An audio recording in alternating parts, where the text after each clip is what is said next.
how many symptoms you ran as a child that you don't have anymore.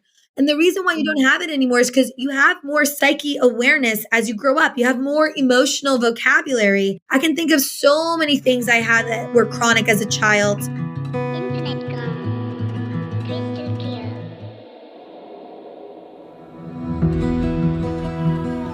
Welcome to our Power is Within podcast. I'm your host, Chasmith, and my mission for this podcast is to inspire you to take your power back and to realize that you are the healer that you have been looking for all along. I believe that we are all capable of healing in mind, in body, and in soul. Today's episode is sponsored by Primal Trust Academy and Community, which is created by Dr. Kathleen King, a dear friend of mine.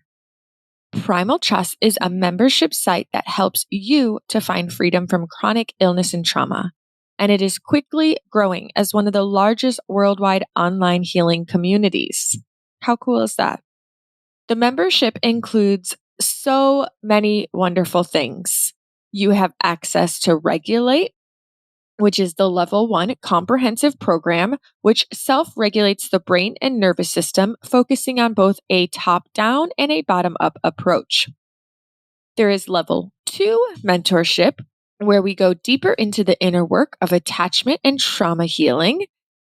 In addition to the level 1 through 3 programs, there is access to ongoing study groups, daily forum support, daily live classes, and so much more. Click the link in the show notes today and use the code OPIW to save 5%. Now, our guest today is Natasha Nazerali.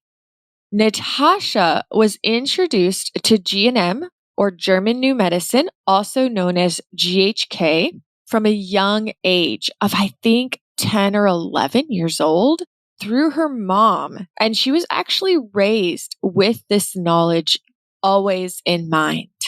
So whenever she had symptoms show up in her life, her mom would encourage her to look deeper into what she was going through in her life at the time. She has now spent well over a decade immersed in this type of biological body wisdom, which has greatly influenced how she handles and approaches symptoms showing up in her body to foster deep healing. And today I get to pick her brain about all things GNM, GHK related and healing.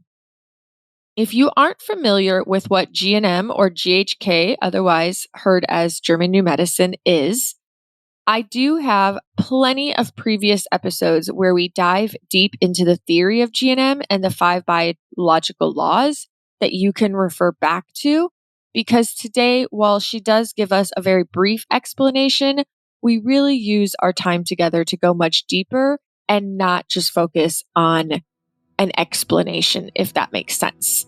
So I will make mention in the show notes of some of the other episodes that you could reference if you are interested. Please enjoy this episode.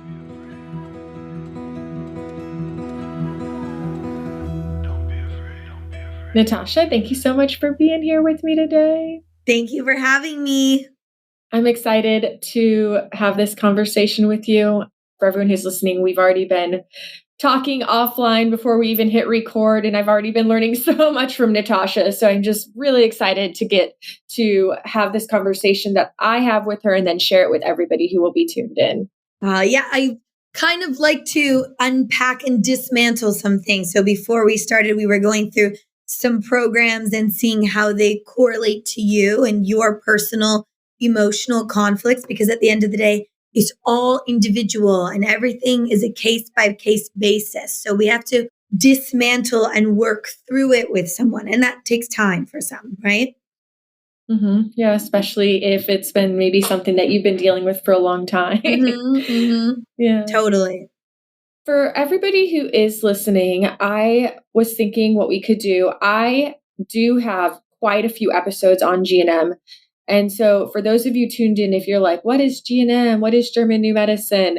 I am not going to have Natasha spend a ton of time explaining it from like a theoretical perspective. I will direct you in the show notes to different episodes where we deep dive into that and provide some resources. But for now, I'm going to have you just explain, say succinctly what GNM is and the 5 biological laws. Absolutely. So German New Medicine is actually, in the German language, we call it Germanische Heilkunde. And I'm actually half German. I speak German as well. So I know, which is Germanic healing knowledge. And it was discovered by Dr. Reichgerd Hammer. Yeah. And what he found was that there must be a way to create a science and a body of knowledge on the biology of the human that takes into account how our emotional conflicts and experiences correlate to things that we experience in the body. So what he found is that the psyche, the brain, and the organ work in absolute synchronicity, and that the emotional conflicts we experience in life register at the brain level, and they create an adaptation at the organ level that helps us to overcome the experience. So throughout that process of his studies, he discovered what he named the 5 biological laws of nature. And everything that we work through in GNM or GHK, as many people call it, is all about understanding our biology from this place of synchronization. So when we look at a symptom of the body, we don't just merely look at something like the skin. We'll look at, okay, the skin is the epidermis, and the epidermis is controlled by the cerebral cortex, and the germ layer of the skin is ectodermal tissue. Yeah. And then we look at how the cells function. And we also look at our nervous system, our sympathetic nervous system, and our parasympathetic nervous system. And then we look at the emotional root, which for the skin would be a conflict of separation, and whether or not we're in conflict activity, which is we're still in the conflict, we haven't resolved it, or whether we're in the repair phase. So we look at all these layers. So a lot of people have the sort of basic knowledge and they think, oh, GNM is, I have something with my skin and it's a separation. It's like, no. It goes way deeper than that. It goes into, okay, where does the skin lie in the brain? How are the cells in the skin operating? Have you gone into resolution? So that means, have you resolved the conflict and then had a symptom?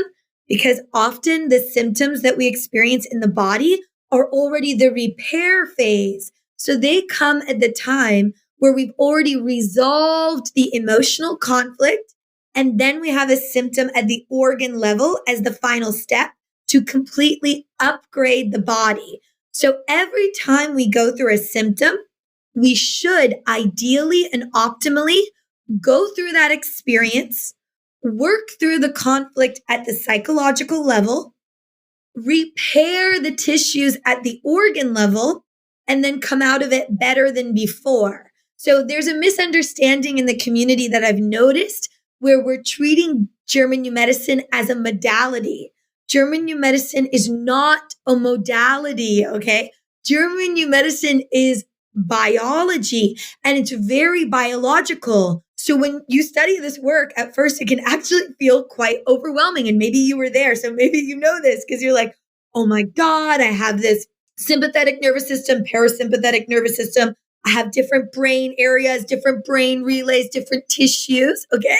So it can be overwhelming. Yes. But I think it's our duty and obligation to do the work to understand how these human bodies work, because this is all we have on this earth. We come to this earth in this body and we will leave it behind. And the best thing we can do is to become in alignment with it and to understand not only the biology of how our own body works, but the biology of nature, because that was the 5 biological laws of nature as discovered by Dr. Hammer. Okay. So it was not an invention. It was not a creation. It was a discovery where he used brain scans and he used patients to be able to succinctly create a body of work that showed and demonstrated that everything we experience at the psychological level has an emotional impact in the brain and can create physical manifestations and symptoms. So that's a quick, easy breakdown. And I think it's amazing that you've already interviewed some other experts. And I really encourage people to listen to those and listen to the breakdown of law by law by law, because it will help you to understand biology. So not a modality, but your true biology. Yeah, I like that you preface that, because I have had people reach out to me and say, "Oh, what is this GNM? I'm debating if I should do a brain retraining program or do GNM." And I'm like, no. GNM isn't something you do. It's just a way of understanding. And then you can access all these different tools and modalities to try to find resolution for yourself. But the actual idea of GNM is an understanding, it's a knowledge. Right.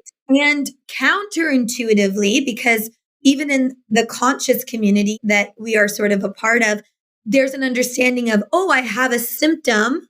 So therefore, there's something I haven't worked through. No. So in also German new medicine, depending on which organ we're looking at and which tissue we're looking at, a lot of symptoms we experience in the body are already the repair phase. Why is that? Okay, I'll tell you why that is. Because in nature, we are primal beings. So if I'm a gazelle in the wild and the lion comes, that's a threat. I can't produce a symptom because it would prevent me from dealing with the threat. When I have an immediate threat, I go into the sympathetic nervous system, and all the resources and energy in my body are being used to allow me to deal with the threat that is currently present. So therefore, I can't get sick. That's not the time when my body can get sick. All right. Now, when the threat is gone and I'm okay, now I go into repair phase, depending on how I experienced that threat, depending on how my psyche interpreted that threat. Now I go into repair phase. So some organs and tissues are going through the symptom at the conflict activity phase. So when I'm currently in the conflict, the organ is adapting, and some go into the adaptation. So that means I experience this symptom in the repair phase. So it's both. But counterintuitively, for example, something like, a flu or a cold that we experience, that happens in repair phase, right? So we work Monday to Friday, we're stressed, and then the weekend comes and we get sick. Why? Well, we couldn't afford to get sick Monday to Friday because we're in our sympathetic nervous system. We have to deal with the tasks at hand. Same thing, right? We notice right when Christmas comes, what happens when the kids come home from school?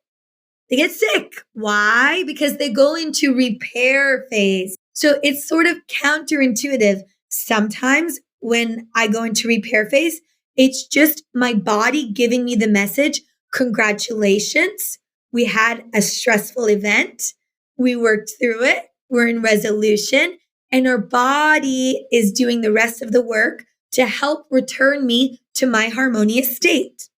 Yeah. When you're speaking of all this, we're kind of talking of more acute symptoms, like a cold comes, you have these symptoms for a few days, they linger, they go away. But what is the difference when we're looking at chronic symptoms or reoccurring, whether it's chronic, constant 24/7 symptoms or chronically reoccurring symptoms? All right. This is kind of where we go into what we call the 2-phase program, which is our second biological law. So that's where I was talking about the sympathetic nervous system and the parasympathetic nervous system.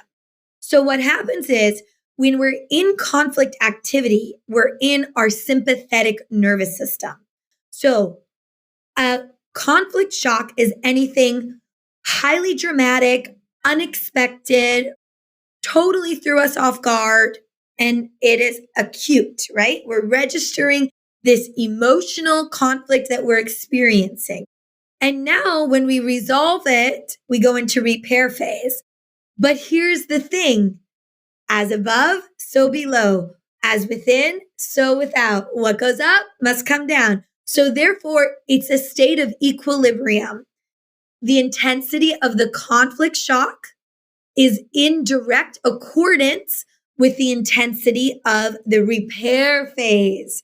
So if I interpreted something in my psyche to be extremely dramatic, shocking for me, the equivalent of my repair phase will be in balance. That's why you want to be super aware of your nervous system, because you do not want to run your body on empty. You do not want to drive your car on low fuel, okay? It's like you do not want to stay in conflict activity too long, because the intensity of the repair phase can then in turn be quite intense. So what we want to do is we want to downgrade. We want to live in alignment with the awareness of our nervous system and our triggers. So when we have something that's chronic, it means that we are still being triggered by the same theme, right? So we talked a little bit about the skin. So when we have a chronic skin condition, that means we have the chronic re-triggering of that separation. And with the skin, the epidermis, the cells ulcerate during conflict activity. So we don't really notice that symptom there during conflict activity. But when we go into repair phase, now the cells proliferate to restore the ulceration that occurred during conflict activity, right? What goes out must come down. As within, so without. As above, so below. So if the cells ulcerated in my conflict activity, that tissue now needs to be repaired and restored through cellular proliferation. So then in the repair phase, our skin gets itchy, it repairs, right? And we have a symptom. So when we have something that is chronic, we're re-triggered on the same theme. So likewise, when I'm looking at the skin, I'm re-triggered in that separation over and over and over again. Maybe for a child, that separation could have to do with their family environment, feeling separated. I've worked with melanoma conditions that had to do with an unwanted touch. Yeah. So they want to separate for that. They felt defiled. All right.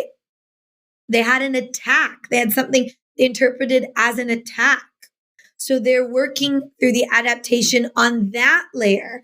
And every time they get re-triggered into feeling that awful defilement attack again, they have the symptom, and the body goes back right from the start, back into conflict activity, back into repair. And we get re-triggered, all right? So understanding the biology helps us to understand what our triggers are. So when you have a symptom, what happened just before? What did you just resolve? What did you just go through emotionally? And we need to do the work to unpack that. And so also what can happen is we can have things become things, whether it's like food or a place or other experiences, become like tracks or triggers also, right? That are associated, or the brain associates with a specific conflict.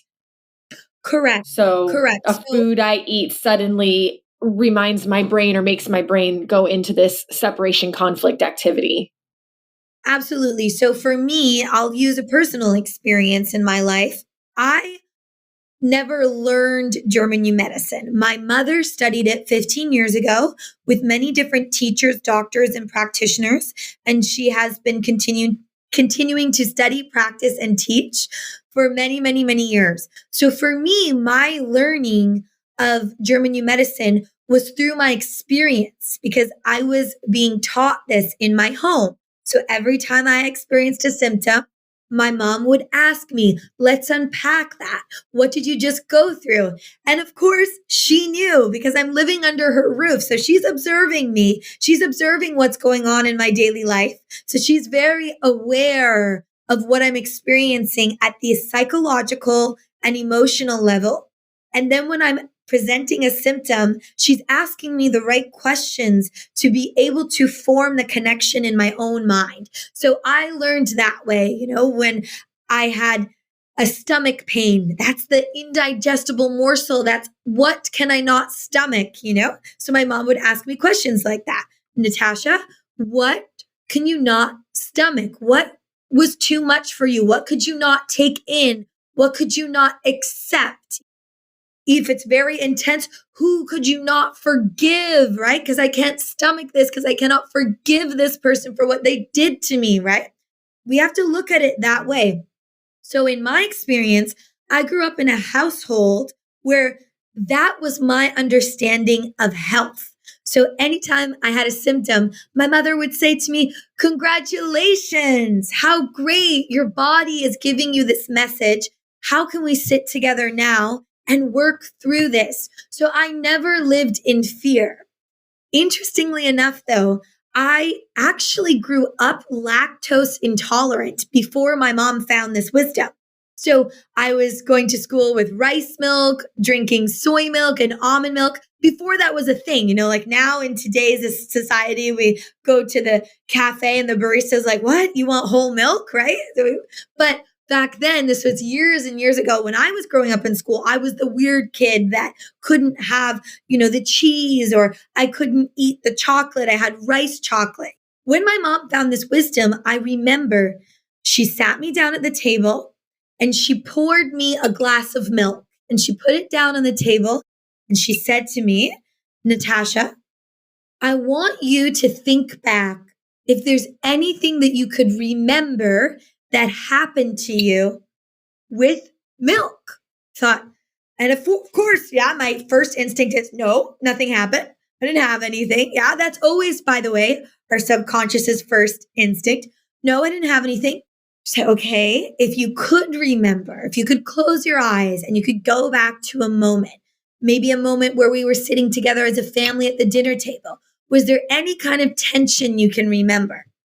And I did remember something. I remember that when I was a very little girl, I was pouring a big jug of milk for myself, and my father had just come home from a long day at work, and my mom had just made a beautiful meal, and I thought I was strong enough to do it myself, and I took the big liter jug, and I'm pouring myself this glass of milk, and I drop it, and it goes all over the table. It ruins the meal, and I remember my father freaked out, and now he's yelling at my mother. And now he's yelling at me. And now my mother's yelling at my father for yelling at her, for yelling at me. Yeah. And it's chaos in the family environment. Why? All because I was pouring myself the glass of milk. So psychologically, remember, we're primal beings. So what did my body interpret as the threat? The milk. Yes. Because if I hadn't poured myself a glass of milk, I wouldn't have had that. So that day, after I poured myself the glass of milk, what did I get? An indigestible morsel.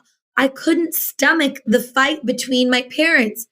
And did I think it was my dad's fault for yelling? No, I was a child. So I thought it was my own fault. It's all my fault that my parents are fighting. Remember, children psychologically, they don't have the emotional vocabulary yet. So when their parents are fighting, whose fault do they think it is? Their own. All right. So I interpreted that as my own fault. But now, tomorrow, when I go drink my glass of milk, I get a stomach ache. And then what do I think? Oh, it must be the milk. Yeah. And then I remember my mom sent me to a naturopath at that time because she thought, oh, I'm doing holistic work. I'm going to send her to the naturopath. Why is she having these stomach issues? And what does the naturopath say? oh, you're lactose intolerant. You can't have dairy. Dairy is bad for you because of the bacteria and the hormones and the this and the that. So now, not only do I have the first emotional conflict that perceived the threat, but now I'm on a track because now I'm told by this naturopath in the white coat, oh, no, no, no, you can't have dairy. Dairy is bad for you. So now what am I? Now I'm an 8-year-old child. And every time I see the chocolate, I go, oh, no, no, dairy is bad for me. I can't have dairy. So what is my psyche doing? My psyche is creating a track where I perceive the milk to be a threat to myself.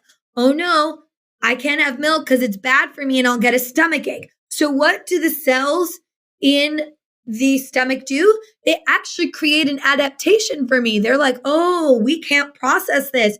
So the cells will ulcerate and then restore again. What's the biological function of that? It's actually to help me better digest what I cannot intake. Yeah. So in that original fight, I couldn't intake what was happening in the chaos between my parents.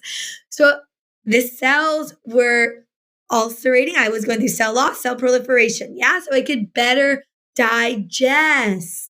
So finally, when the fight was over, I had the repair phase. So that's where I get the stomach ache and maybe a very uncomfortable trip to the bathroom, right? So these are things we want to understand so that we don't perceive external things to be a threat. And that's another problem that we have done in the holistic environment. Oh no, I can't eat that thing because it's bad. Or no, it's all about my diet. It's all about this. And I warn people with that because the more psychological tracks you create with your food, the more your psyche is perceiving something as a threat. And you don't want to be in a state where you're perceiving food as a threat because food should nourish you. Food should be something that we enjoy. Yeah. So something to be aware of.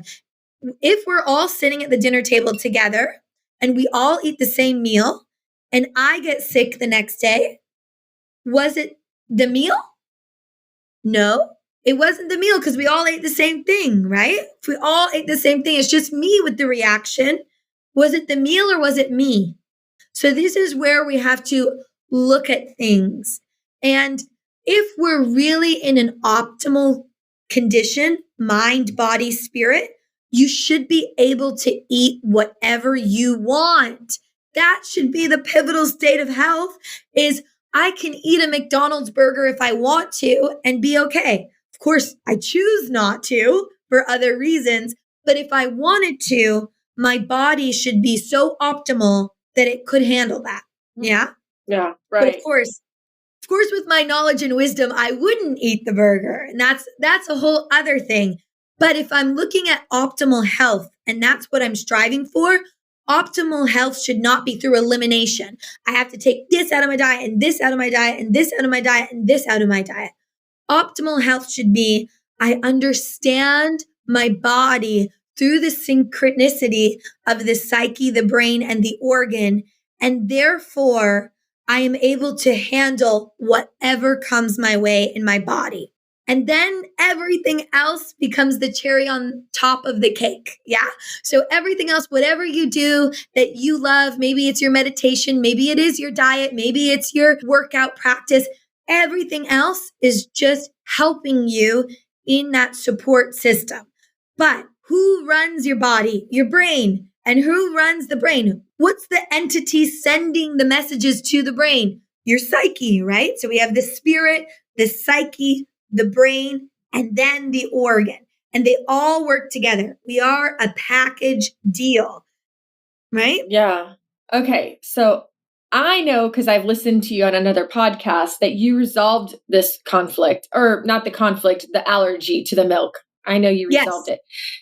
Now, myself included, and there's probably going to be people who are listening that say, but what it like you figured out the original conflict. You ended up getting to that memory of spilling the milk. But some of us, I mean, for you, it was so good. Your mom knew this stuff when you were so young. So she really got to help kind of condition you to have experienced this with and go into investigation mode and curiosity from a young age to really minimize creating these really long standing conflict reactivations with tracks and triggers. And some of us are in our 30s and 40s or even 50s and 60s, and we may be running these on off programs since childhood, and we just aren't able to recollect the original source of memory. Like we just can't get there. How do we still find empowerment to heal in those situations?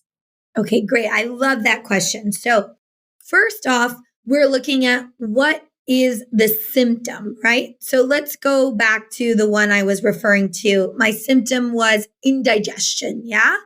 So, then I looked at, okay, what is the organ impacted and what is the emotional conflict? Okay, so I know if my symptom is I'm getting indigestion, then I look up, okay, what does GNM say is the emotional conflict surrounding that?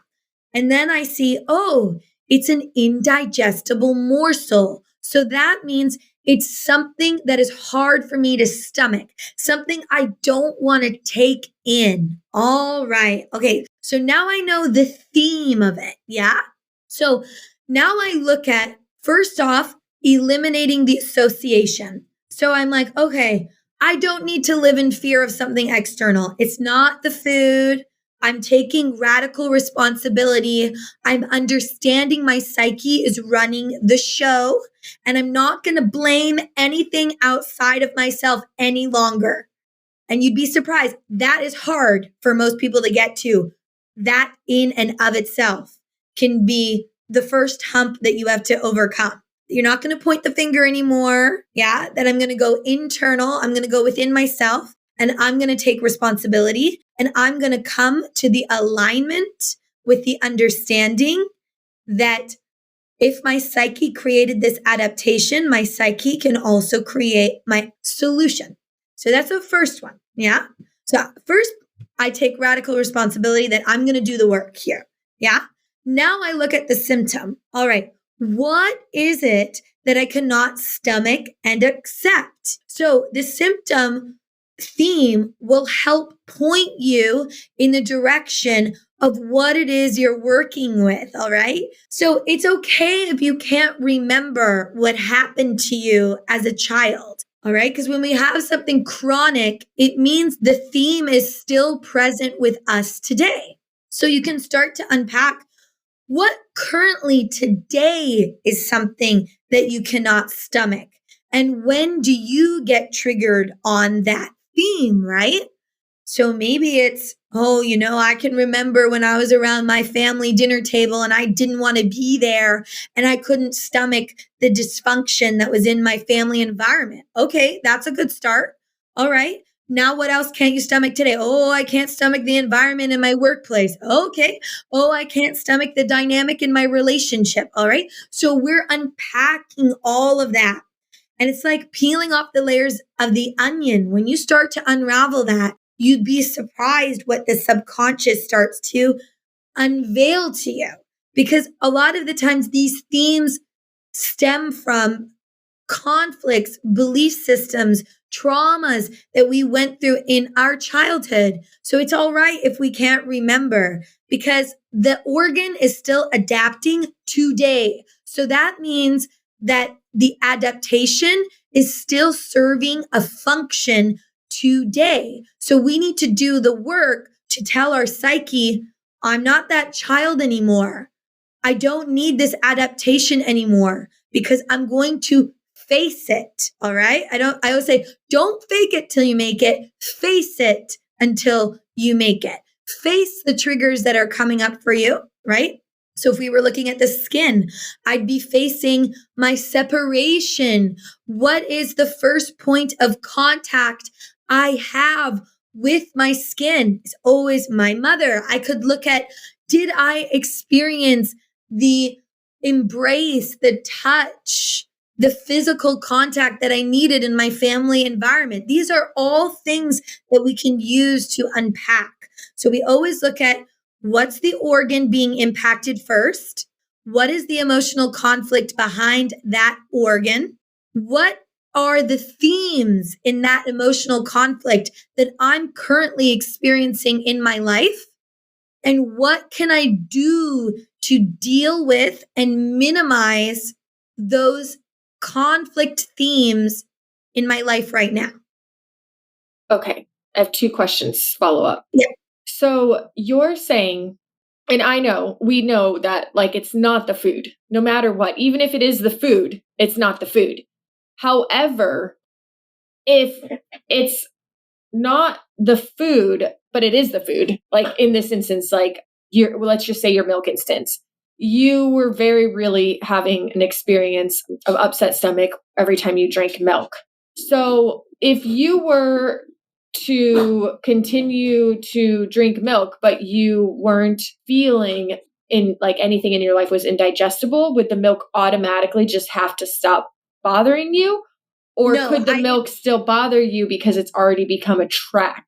correct. Good question on the clarification. So when we're specifically looking at something like a food allergy, yeah, then so yes, I deal with the emotional side, but I also need to deal with the fact that I am already perceiving milk as a threat. So even if I don't remember, let's say I don't remember, I could just have the milk in front of me and say, you know what? I'm taking radical responsibility here. I'm understanding that my psyche and my brain are in total control. And I'm a sovereign human being and I am running the show here. And I'm going to talk to myself. This is actually one of the tasks my mom made me do. She said, talk to your psyche now. Let's sit in front of the glass of milk and say to ourselves, I'm safe. I don't need to perceive milk as a threat anymore. I had an experience with something I couldn't digest, but I'm understanding that I am in complete control, that I don't need to perceive the milk as any kind of threat, that I can nourish my body with the food that I eat, that I can maintain a harmonious environment, and that I can drink this beautifully and gracefully and enjoy it and allow it to give my body the energy that it needs to fuel me. Yeah. So I can create this. Yeah. So I'll give you another example. I had a friend of mine who was gluten intolerant, celiac, and could never have gluten. So I know this work. And this friend happened to be quite into spirituality. So I'm working with that. Okay, I know psychologically she's quite into spirituality. She believes in transcendental meditation, etc., what have you not. So I put the loaf of bread in and I said, oh, I've been working with a shaman and I just really got into transmutation, how we can use consciousness to transmute our physical reality. So I think if I just use this prayer and I transmute the gluten in the bread, you'll be able to eat it just fine. Are you into that? She said, yeah, okay, I'm into that. So I put the loaf of bread on the table. I start to close my eyes. I start to sing. I start to pray. I start to do little hand gestures over the bread, what have you not. And I'm making a big show for her that, oh, we're releasing everything in the bread. Yeah. And for her, this is in resonance with her psyche because she's spiritually inclined. So now I slice the bread, I give it to her, and I say, let me know tomorrow how you feel. So tomorrow she calls me up on the phone and she said, I think you need to transmute the bread every time because I didn't have anything. Why didn't she have anything? Because she didn't perceive the bread as a threat. Because psychologically, she's very spiritually inclined. She believes in the sort of ritual that I did, and she didn't perceive it as a threatening trigger for her. She wasn't triggered anymore. She was eating the bread harmoniously. So I kept this up. And this situation also, she didn't resolve whatever the conflict originally was. No, she didn't resolve whatever the conflict originally was. But what happens if somebody is like, okay, I've done the research, like I've gotten the education, I believe this stuff, and I know food's not the trigger. So like they're so clear, like I know food's not the trigger, but then their body is still, or their brain, I should say, is still having a reaction to the food, even though they do feel firm in their belief system that it's not a problem. Right. So case by case basis. So for her, that was enough for me to do that. And then later I did tell her, just so you know, I'm not doing anything. I just wanted to show you that it's not the gluten, it's you, and that you have the power. And that's also, by the way, why in traditional cultures, you pray over your food, you bless your food, and you eat in silence. Yeah. If we kept that up, we'd have a lot less food allergies on the planet right now. But we don't keep that up. We eat in front of the TV. We eat with our families where there's conflict. And why is it always gluten, dairy? Well, because it's very common in our diet. So chances are, it's been in our system when we experienced something that was a conflict shock for us. So that's why, first of all. All right. So let's say that wasn't enough. Just that awareness wasn't enough. I find oftentimes it is enough to just have the awareness, and that often does it. I've even seen people have that awareness and pick up a cat the next day when they were very allergic to cats. Yeah. All right. So if you can't, then you need to do the emotional work to recall and go backwards. And that's when you work with certain themes. And it's nice to work with a practitioner who can guide you to help facilitate you to be able to ask you the right questions. But you don't need that. You can start to become a detective and examine, all right, why is it the bread? Could I consider, was there anyone in my family who made a lot of bread? What can I remember? Where did I break bread with someone? So we can start to unpack that. Also, you can start to implement practical tools. Yeah. Can I create a harmonious environment when I'm eating? So that means maybe for me, I do bless my food. Maybe it is sit in silence when I eat. Maybe I do cut out restaurants for a while because that's really triggering for me because I believe that they're putting the seed oils in the food and that they're poisoning me and the seed oils are going to give me cancer. For a lot of people, that's the case. So first work on, some practical solutions and then get into the transcendent solutions. What do I need to do emotionally, psychologically for myself to unpack this? And I want to say with the transcendental solutions, it needs to be in resonance with the psyche of the individual. And this is why so many people say, oh, German new medicine doesn't work. German new medicine doesn't work. German new medicine isn't the modality here. German new medicine is the language of adaptation of the body. Now you need to do the work to find what's in resonance for you. So if I say to you, oh, just write down on a piece of paper, I'm safe, I'm safe, I'm safe. Okay. If that doesn't resonate with you, that's not going to work for you because you're going to be like, oh, this is BS. I don't align with that at all. All right. So it's like, I need to enter your mind when I work with someone and I need to figure out what's in resonance with you. And the first thing I always do is create the conscious awareness. So I establish the foundation. How do I do that? I have to first dismantle all the systems that are in place. So all the belief systems that we created, and we do that because we've lived in this medical system, this pharmaceutical system. But really what it is it's an external system. We've been living the shame and the blame game where we're blaming everything outside of ourself. It's the food, it's the toxins, it's the environment. Yeah. It's my genetics. All right. So we've been pointing the finger. So the first thing I have to do is I have to empower somebody with this knowledge, and I have to bring this knowledge into their awareness so they can start to stop playing that game. All right. So I have to dismantle the system. It's like body is the temple, and I have to take that old, raggedy old church of the Matrix and I have to tear it down to the shreds till we reach the earth, till we go back to the natural earth environment. And then I have to build the new foundation. So then I need to educate them on a new paradigm of wisdom, which is the wisdom of the true nature of their body.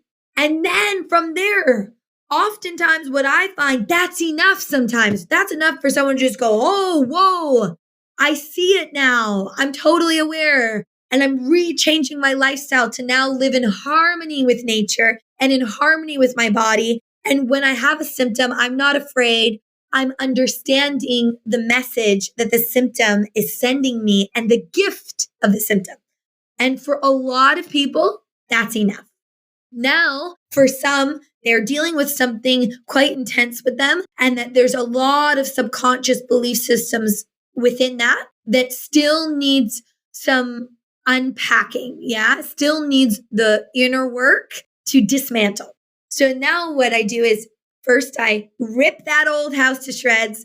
I build the new wisdom of foundation. We're building it together, by the way. It's a co-creative process when we do this work. And now I'm putting new things in place.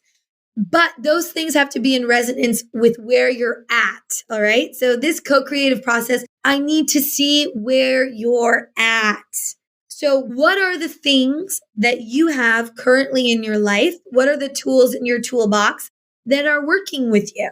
And how can you use those things that are already in resonance with you to now add them on to the symptom that you're currently experiencing? You know, for me personally, I like to work a lot with sound. Why? Because we're always in resonance with the sound. Even when we're in talk therapy, what are we doing? We're naming the emotions that we've been suppressing. And if the symptom's still there, that means the emotional suppression is still happening, means we haven't dealt with it yet. So what's the first thing we're doing in talk therapy? We're naming it, we're expressing it. And the purest resonance is our voice. So I work a lot with sound. And sometimes when it's really in alignment with someone, I'll even sing with them, sit in a circle and let's sing our grief, right? If we're having the separation conflict, let's sing in community and come back together. You know, I read a lot about ancient cultures and the methods that they used. And in shamanic practices, they used to talk about a disentanglement process, where when somebody was experiencing, you know, a physical symptom, they would lie them on the floor with nature and they would ask to be disentangled from whatever it was that was still causing them distress. So they would say, okay, I asked to be disentangled from this really disharmonious relationship with my partner. Maybe it's that. Maybe that's what you need. All right. But we have to get creative because our body is like a super genius. So we have to become the super genius with our body and get really creative on what it is we need to do. And when we've been running something for a really long time, it means that that theme has disempowered us for a really long time. And that karmic event keeps coming up in our life. And now we need to do the work to empower ourselves again, to break it down. Is that making sense? It does. I want to go into like a really practical example. And you and I were talking a little bit about this offline. So I kind of want to take this approach. All right. I want to focus on a separation conflict. And assuming that you're working with somebody and they're dealing with something skin related, something that says, hey, this is some type of separation conflict. And let's say that you, for whatever reason, they have some block and they're just not there yet where they're aware of what is the separation conflict from. I don't know what I'm wanting to be separated from, or I don't know what I'm separated from, whom of which I long to be connected with. Say they're just not there.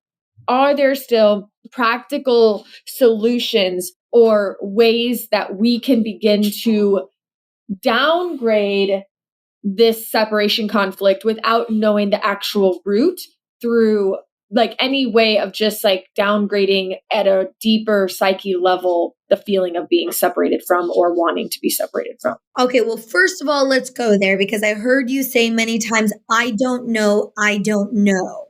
All right. Uh-huh. So when I hear you say, I don't know, that gives me a big clue that you're not actually living in alignment because you do know.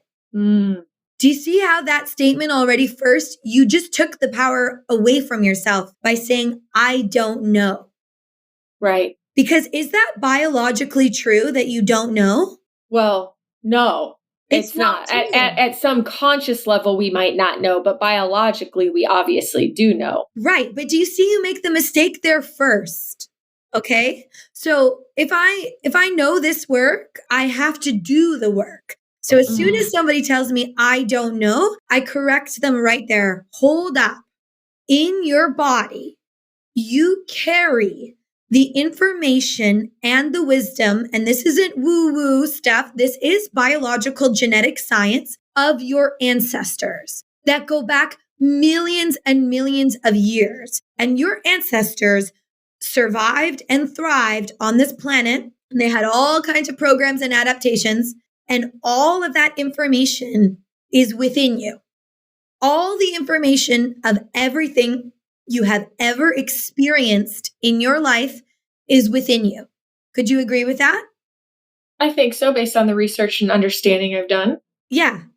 Okay, good. Right there. And just doesn't mean I know how to access it all the time. All right. Okay. That's okay. That's okay. But do you see how we're already starting to build a bridge where we're starting with a new foundation, where a minute ago you started with, I don't know. And now you're at, no, I think I could align with the wisdom of knowing, right? Okay. Yeah. So that's already a step in the right direction, right? Okay. All right. Well, maybe if my body's creating this symptom, maybe I do know. Yeah. So now let's look at if you do know that, and you do know that this adaptation is here for you now. How does the adaptation currently serve you? Where in your life are you currently feeling separated? Where does that theme come up for you? Oh, like this is something you would ask somebody? Yeah, I would say, where does that theme come up for you? So I unpack that. That would be the basic foundation where we start from.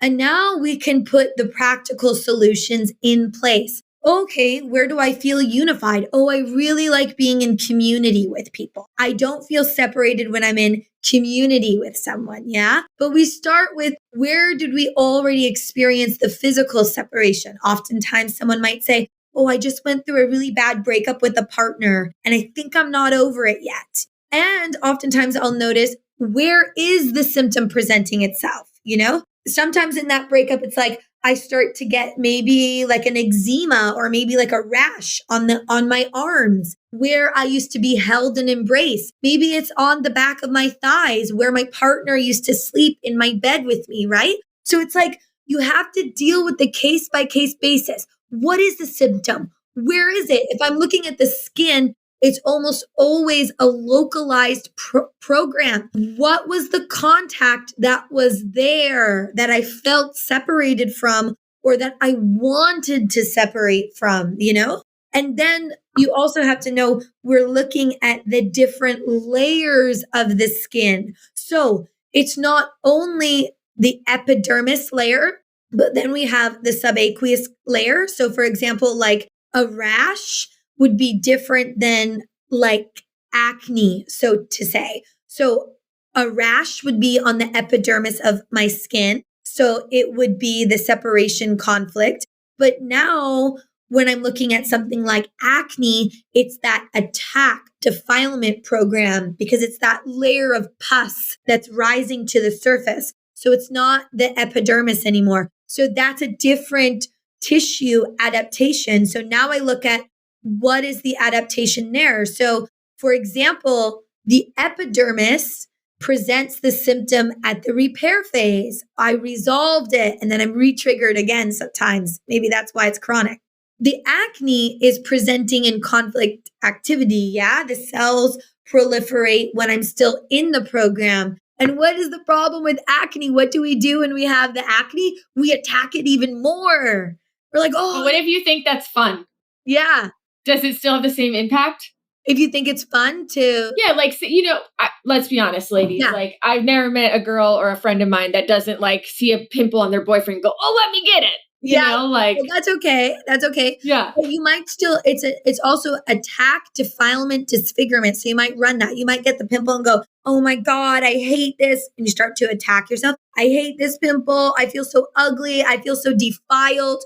Because the biological function of acne, of that tissue layer, is to better protect myself. I'm actually creating like a thicker skin.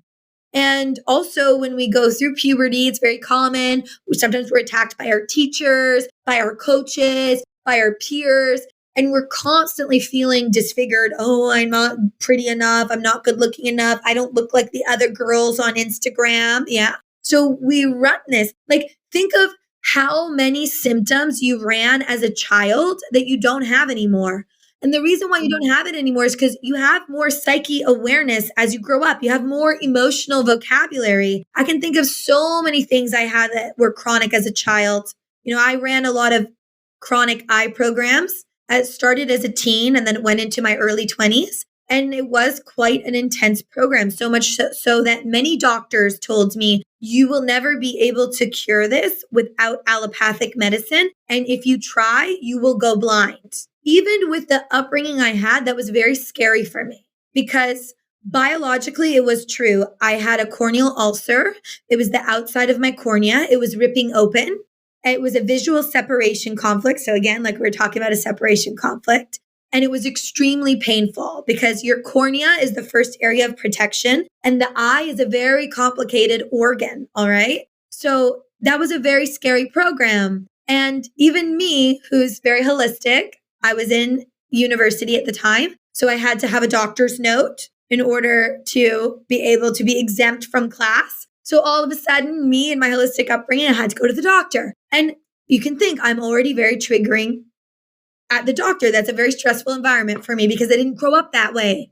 Now I get a very shocking and scary diagnosis. All right. But for me, the visual separation program, it was really intense. It was on my left eye. I'm right-handed. So it was on my mother-child side. And I moved to New York at 17 years old into a completely new environment. I was a dancer at the time.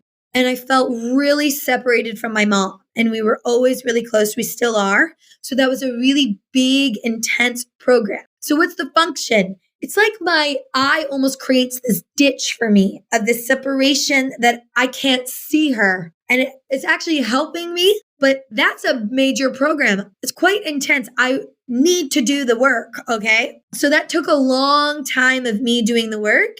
And I also interrupted the program many times through antibiotics, etc. So now I'm interrupting the healing process, as many people do. So we go the allopathic route. We want that quick fix. So we interrupt the program and then the brain knows it's like, no, we didn't finish. Sending the bacteria all the way back there again. Yeah.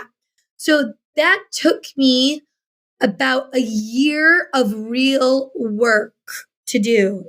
And then, the pandemic happened. I experienced a lot more visual separation. And after so many years of resolving it, the theme came back in my life. So I had to deal with it again and again.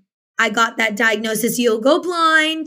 You'll do this. You'll do that if you don't go the route. And I said, no, I'm determined. And I'd say it was about 8 or 9 months of real deep intuitive work. All right. And I did that.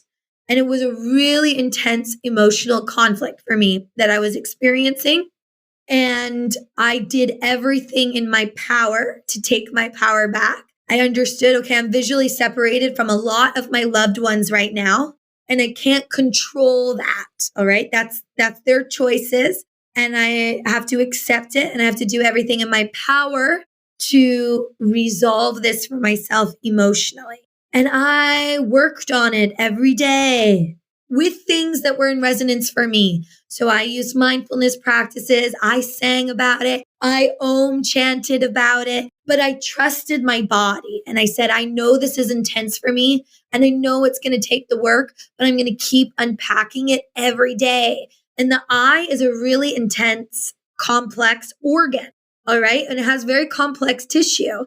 And because I ran the program for a long time, I had tissue breakdown and I had scar tissue. So I knew biologically it's going to take some work to heal this and it's going to take some time. But I didn't allow myself to be afraid of that. So that's the other thing when something is chronic is sometimes people are afraid of that. Oh, it's going to take time and it's not a quick fix. No, it's not.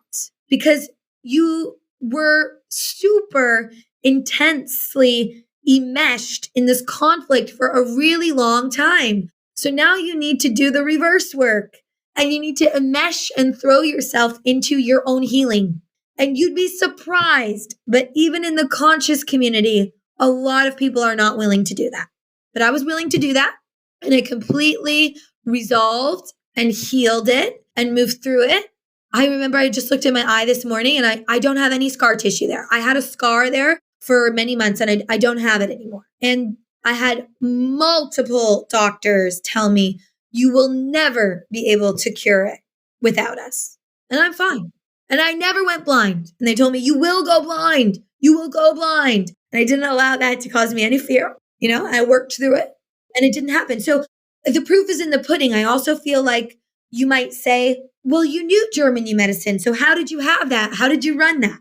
It's just the understanding that we are not superhuman, but to be human is super. So we are not always super intelligent. We're human. We make mistakes. We get triggered.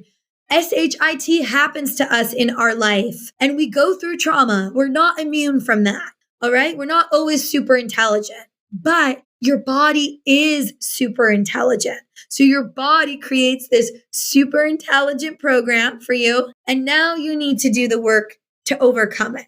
And it's not always easy. And that's the other mistake that people make. They think, oh, it's easy now. I'll just do this. And yes, it can be. It totally can be for some. And for others, they're dealing with something in their life that is extremely traumatic. And then they need to do the work to overcome it.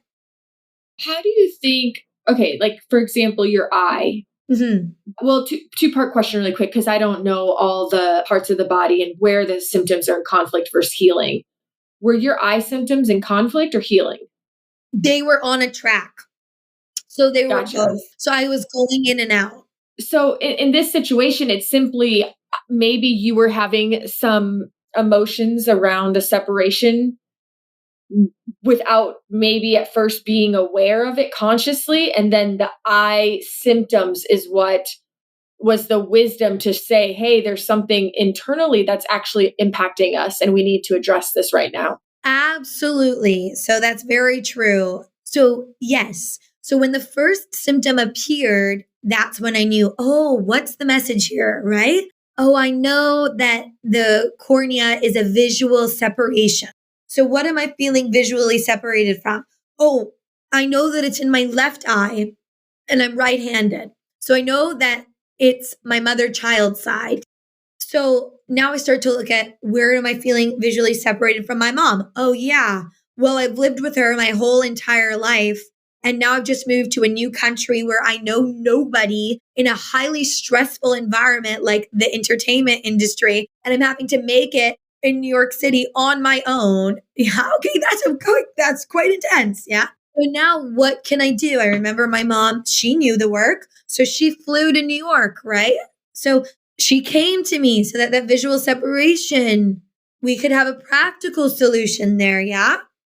And now I had to do that work to understand my triggers. I also interrupted it a few times using antibiotic eye drops. So the antibiotics interrupted the healing phase, but I was aware of what I was doing. So I was using it consciously because I also had to work. So I felt like I was living in a completely unbiological environment that I did now, right? I'm a rebellious teenager. I had to go out there and live my life. Even the way I was raised, I had to touch the stove to know it was hot. So even though I was raised that way, I still wanted to go out and live in the city and do all these things. I'm very different now. Those things are not at all important to me anymore, but they were then. Yeah. And they were as a young teenage girl who lived in a mainstream society where that was absolutely celebrated.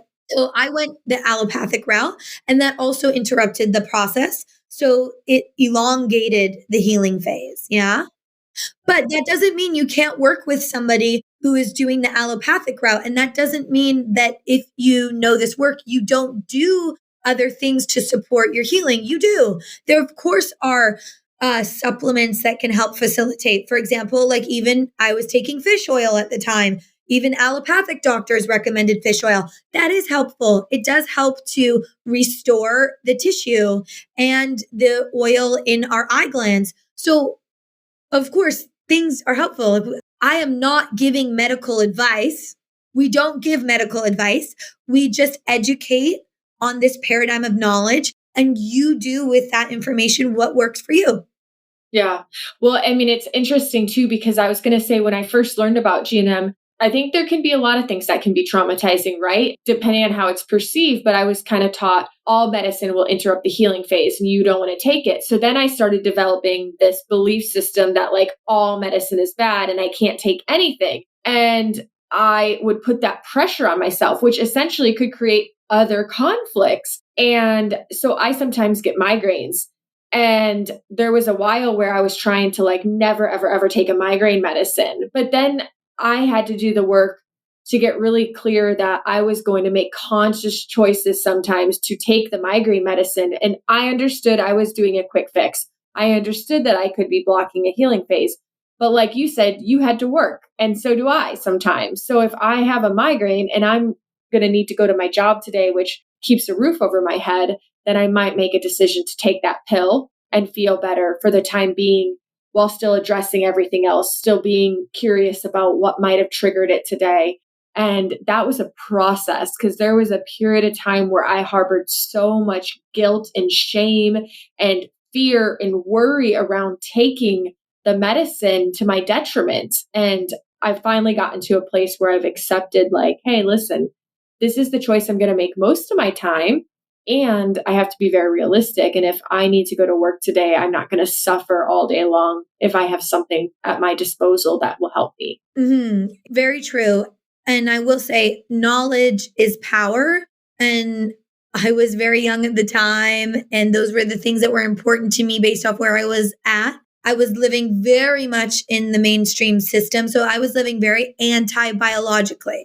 The more I informed myself, it was also an age thing as I got older and I worked in the entertainment industry and I did it all. I realized, oh, it's not actually all that's cut out to be. And maybe my mom was onto something. Yeah, right. And so that accumulation of knowledge, I went back into myself. And really, the pandemic was really helpful for that because I couldn't work anymore. I was seeing where the system was going wrong, where things were happening in the outside world that I didn't actually agree with in the truth of who I am. So that's when I was finally able to get to the point where I don't need that. I'm not at the point where I would ever go to a doctor anymore unless I really needed it. That's where I'm at today.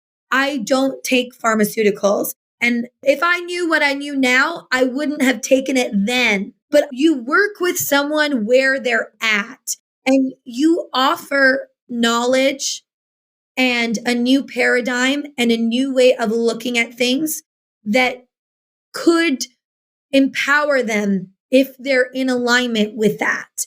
And that is our process, right? I like to say, I'm just trying to make the revolution irresistible. I'm just trying to show a different path one can take. But it's not for me to shame anybody that is going down a path. All right. That's not helpful.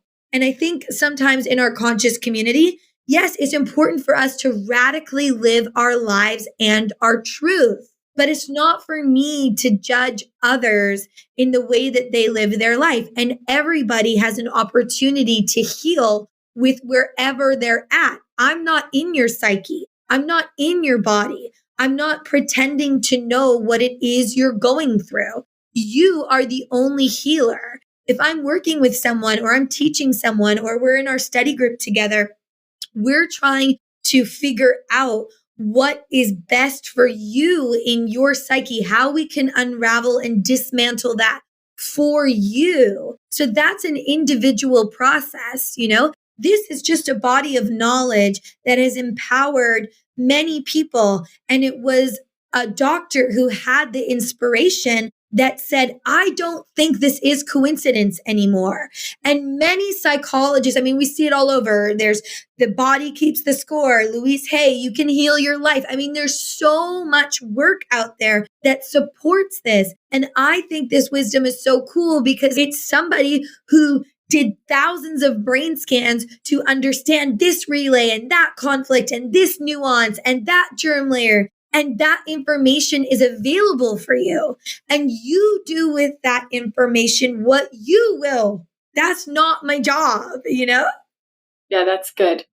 You're really teaching it from like a more empowered perspective, not like more fear, right? Because people, especially in the chronic community, they've already had enough fear. So we don't want to find something out like this and then have fear that like I have to come up with my earliest childhood memory of a conflict when I was in vitro still. And if I don't remember it, I'm not going to be able to heal. Like we don't want that new fear. It's about your sovereignty. If you're just constantly going to a GNM practitioner or whoever practitioner you're going to, if you're just, I always say, if you're replacing your doctor with the shaman, it's not sovereignty because again, it's the externalness, I work with people one-to-one as well in many different areas. I also do spiritual conscious work.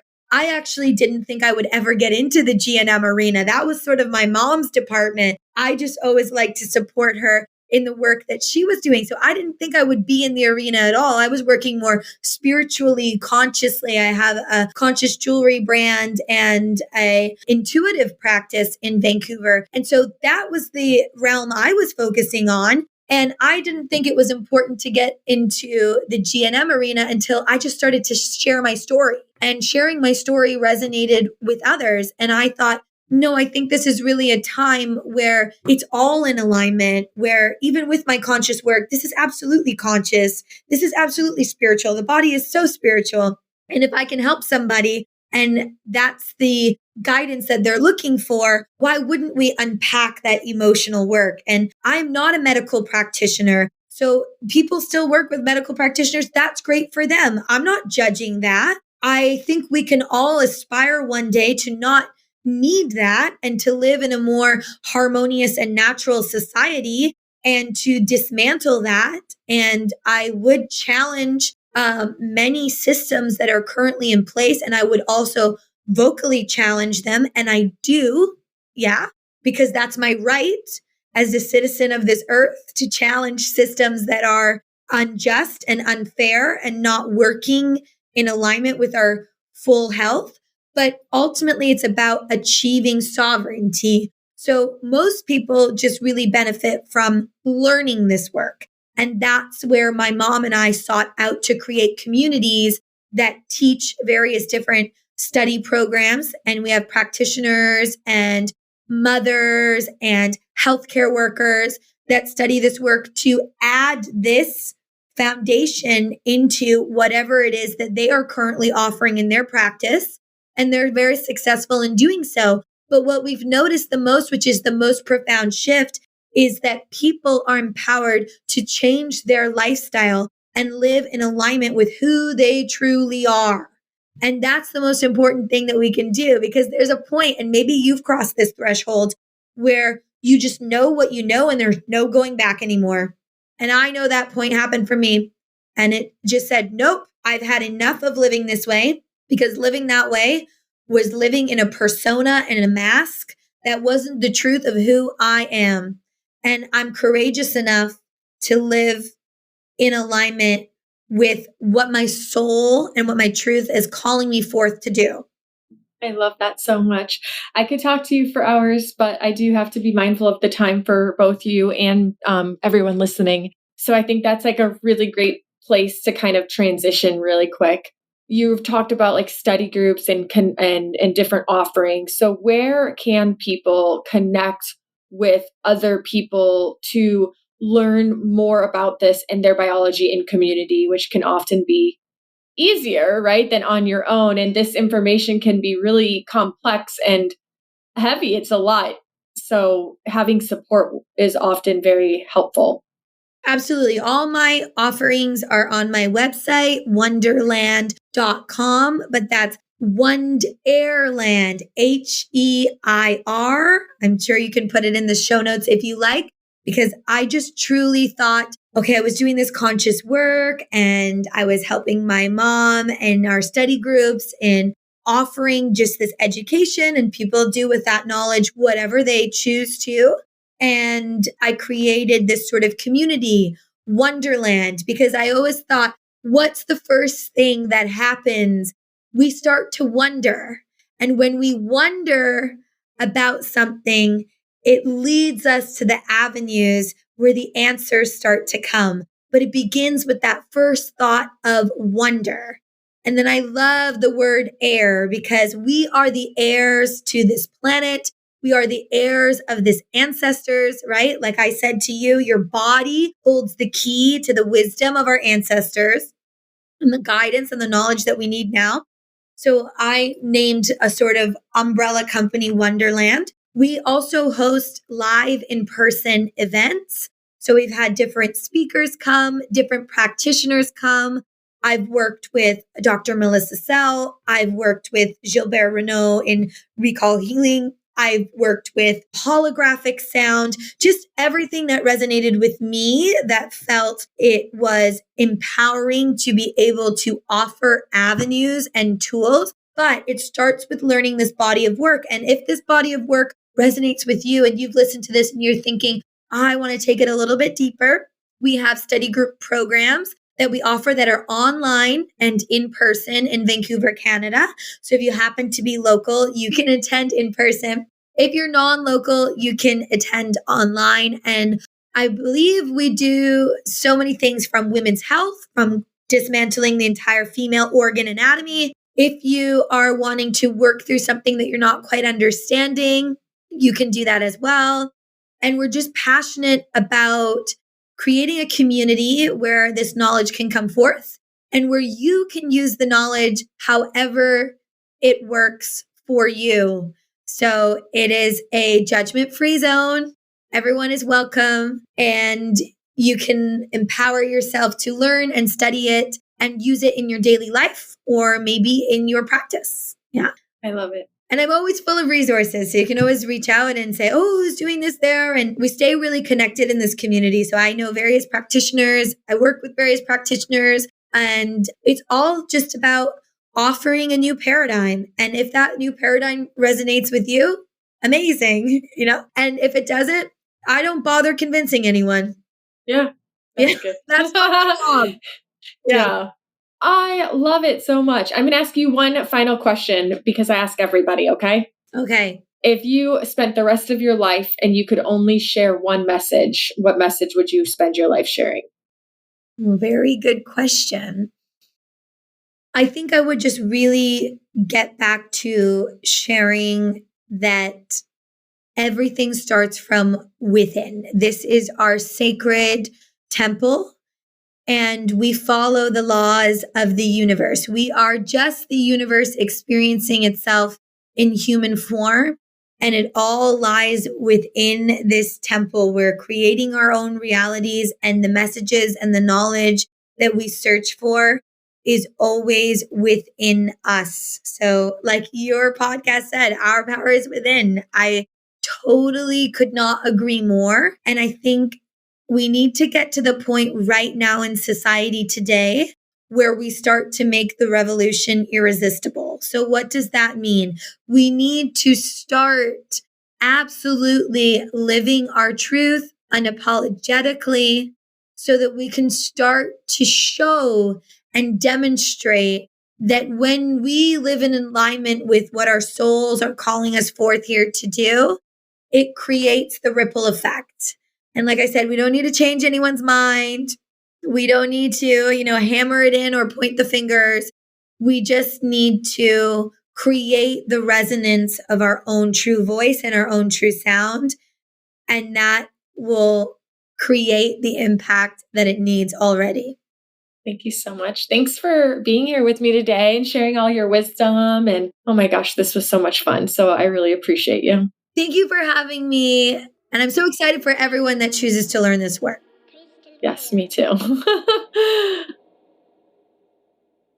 All right, friends, thank you so much for tuning in with me today. I hope that you enjoyed this deeper dive into GNM with Natasha.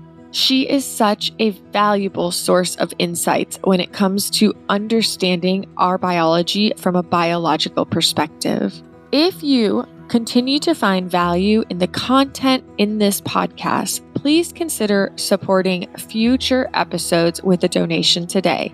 There is a link in the show notes called Support This Podcast. And if you haven't already done so, give us a follow on Instagram and join me on my weekly challenges. Our theme for October has been all about letting go.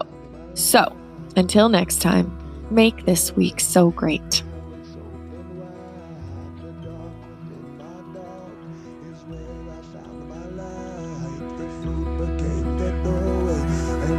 It's open wide. The dog within my dog is where I found my light. The fruit became the doorway, and now it's open wide. The fruitful darkness.